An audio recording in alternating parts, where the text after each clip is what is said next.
Cuéntenos qué es para ustedes hoy en la función cultura. Bueno, les cuento un poco, antes que nada, gracias por la invitación. Nosotros tenemos 4 dimensiones en cuanto a las políticas públicas sobre la cultura, que son a su vez el resultado de 4 momentos a lo largo del siglo XX en los cuales estas posiciones estas ideas se fueron generando y que se fueron modificando unas a otras, como si fueran capas que se van mezclando y haciendo una masa que las reúne a las 4. La primera tuvo que ver con el patrimonio. La primera idea por la cual el Estado se pone a pensar la cultura es para cuidar, proteger, preservar, difundir aquello que consideramos que es patrimonio cultural, antes solo el material y ahora se agregaron el inmaterial, como decíamos. Hay una iniciativa, por ejemplo, para que el chamamé sea considerado patrimonio cultural. ¿Es una cosa? No, es un sonido, pero que para mucha gente forma parte de su identidad cultural. El segundo momento, entre los años 40 y 50, con matices, tuvo que ver con la cultura, el Estado interviniendo en la cultura, en el campo cultural, para financiarla. A los artistas, a los creadores, es la época en la cual desde creamos la Orquesta Sinfónica Nacional en la década del 40, o en los 50 el Fondo Nacional de las Artes, o en el principio de los 60 el Instituto Nacional del Cine. Es decir, la idea de que el Estado tiene que financiar, poner plata, recursos de todos, para los creadores culturales, porque el mercado no les permitía llegar, o no les permitía... El tercer momento, finales de los 60, principios de los 70, fue un momento en el cual se empezó a interpretar que las políticas culturales formaban parte de las políticas sociales de un gobierno. Es decir, podía desde la cultura generarse condiciones para la inclusión y para que la gente viva mejor, salga de la pobreza. El paradigma de esto ocurrió 20 años después y fue el caso de Medellín, donde la intervención cultural en las zonas de mayor conflicto social e incluso de seguridad generaron reformas que hoy son estudiadas en todo el mundo y sobre todo en nuestra región. Ahí hubo... Y te cuento la cuarta, espera. Sí, no, pero un segundo. Ahí hubo un gran motor, que fue Fajardo. Exacto. Que era profesor. Totalmente. En la escuela secundaria. No tenía antecedentes políticos, no venía de la política estrictamente, se transformó en político e hizo política. Totalmente, y eso hizo que pudiéramos todos entender que ya no estábamos hablando solo de los museos y de los artistas, sino de los productores culturales, y hoy, después Brasil hizo mucho. Nosotros hemos tomado un programa que tiene Brasil que se llama Puntos de Cultura, que son las organizaciones de cultura comunitaria que intervienen como los puntos de la acupuntura en los lugares más conflictivos y generan transformaciones en el nivel local.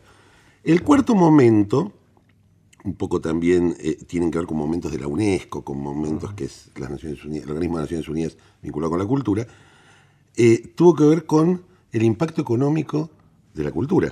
Es decir, muy bien los creadores, muy bien el patrimonio, muy bien la inclusión social. Ahora, en la cultura hay puestos de trabajo, hay dinero, hay mercado, hay industria, y todo ese complejo cultural, creativo, industrial, tiene un impacto sobre la sociedad. En la Argentina, el 3,4% de nuestro Producto Bruto viene de las industrias creativas, y son 400.000 puestos de trabajo. Estamos con posibilidades de crecer mucho, con una ventaja que el crecimiento ahí nunca es en desmedro de otro, porque la materia prima está en el bolsillo de la gente. No elimina. Exactamente. Claro. Esos son, te diría, las 4 dimensiones. En todo caso, compite. Y esas son las 4 dimensiones que nosotros, desde el Estado, tratamos de impulsar. Y las 4, a su vez, se juntan. Porque el impacto de buscar el talento en los sectores menos favorecidos, desarrollar orquestas juveniles, van vinculando intervenciones de una categoría con las de las otras 3. Esa es un poco nuestra visión. Sí, Jorge, a vos te toca una particularidad en todo este esquema. Contame, ¿cómo te encontrás en esto? ¿Qué encontraste? ¿Cómo te sentiste? Y hoy, ¿cómo lo ves? Y si tenés algo que agregar a lo de Pablo, obviamente. Bueno, buenas tardes. Sí, en realidad, tomando un poco lo que decía Pablo, nuestro amigo ministro de Cultura, creo que nosotros tenemos en la cultura una gran herramienta también de integración, ¿no es cierto? Y me parece que esto se revaloriza en el momento actual. Nosotros cuando nos hicimos cargo, yo tengo a mi cargo los medios públicos del Estado, es decir, dos sociedades del Estado, el RTA, que es el canal, más las radios nacionales, que son 49, y la sociedad del Estado TELAM, que es la agencia de información del Estado argentino. Y cuando nos hicimos cargo, hace no tanto, dijimos que nos habíamos hecho cargo de lo que antes fue el Ministerio de Propaganda del régimen anterior. Y me parece importante porque cuando lo dijimos, y es un tema interesante incluso para la discusión, no fue un mero eslogan. ¿Por qué te digo esto, Graciela? Porque en realidad lo que nos encontramos tenía que ver con lo que pensábamos y mucho más. Y me parece que, por ejemplo, los medios públicos que, insisto, en cosas básicas, son del Estado, no son de un gobierno, son de la sociedad que los solventa y que debe nutrirse de ellos, al haber sido tomados como herramienta de propaganda de un partido político, de una fuerza de gobierno. Circunstancialmente en el gobierno. Circunstancialmente en el gobierno, le dio un matiz que deformó prácticamente la información pública de la Argentina y convirtió a la información y a esa herramienta que nosotros, una que constituye lo fundamental, o por lo menos es considerado en el mundo como fundamental en los medios públicos, que es precisamente el periodismo, la información certera, la convirtió en otra cosa. Podemos discutir, porque incluso se ha teorizado al respecto, pero la realidad es que hoy estamos frente a una situación donde nosotros tenemos medios públicos integrados por mucha gente que se formó durante los últimos 12 años de un gobierno que tenía esta concepción, es decir, que hay, por ejemplo, periodistas que entraron a los 18 años y tienen 30 años y que la única versión que conocen del periodismo o de la información es la que se sostenía desde el periodismo militante.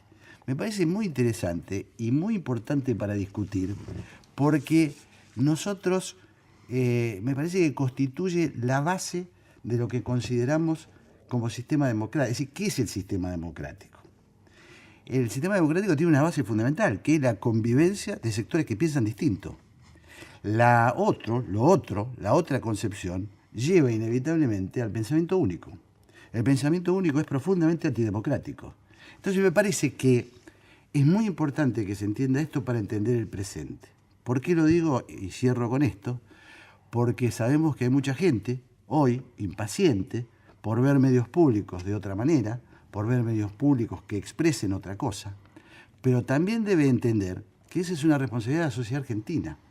Es decir, el tema de la integración de las distintas formas de pensar, el tema de que para compartir con el otro que piensa distinto hay que encontrar formas, reglas de juego para que esa convivencia sea posible, también se traslada a las formas en que se expresan en los medios públicos.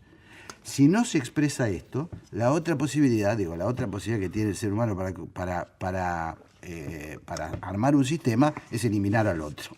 Entonces, como nosotros no somos partidarios de eliminar al otro, tenemos que convencer al otro.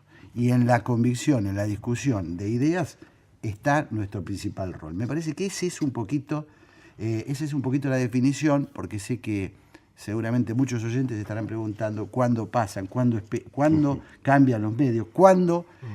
Y nosotros no lo dijimos de comienzo, lo hablábamos un poquito antes del programa. Nosotros no hicimos una revolución, nosotros ganamos una elección. Y por lo tanto, nuestro deber es integrar a la sociedad. Y quiero decir lo último, que me parece que otra particularidad es que por primera vez en la historia democrática, Pablo, no sé si compartís esto, tenemos por primera vez en la historia de la democracia una fuerza que cuando se va del gobierno dice me quedo, es decir, me quedo a resistir. Es decir, que es la primera vez que en democracia tenemos una fuerza resistente al cambio, Y eso es muy Y eso ustedes lo interesante sienten para al ver. interior de los medios. Lo sentimos y lo siente la sociedad.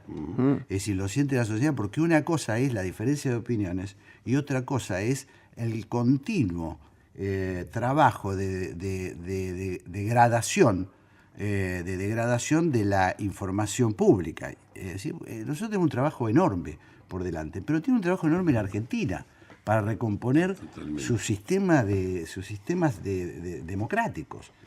El autoritarismo, o sea, el kirchnerismo es la expresión de algo, es la última expresión de algo que está muy presente en nuestra sociedad. Muy nuestro. Y que no es único ni patrimonio ni del kirchnerismo, ni tiene que ver, digo, el nivel de autoritarismo, de intolerancia, de no reconocimiento del otro, de no reconocimiento de aquello que el otro puede aportarme a mí, de no pensarme yo mismo como el otro de los demás, digo, el prejuicio, son muy fuertes en la Argentina y han tenido como reencarnaciones políticas a lo largo del tiempo y momentos de flujo y de reflujo. Yo creo que el desafío nuestro no es el contrarrelato, no es la construcción de otro mundo tan irreal como aquel, solo que para los que piensan como nosotros. El desafío es abrir la ventana. No hay dos versiones, hay muchas. Y todas tienen algo en una construcción colectiva para decir, para disentir, Ese para mí es un poco el desafío de fondo. Ahora, ese cambio, esa transformación, mi percepción, es que ya comenzó a darse en la sociedad.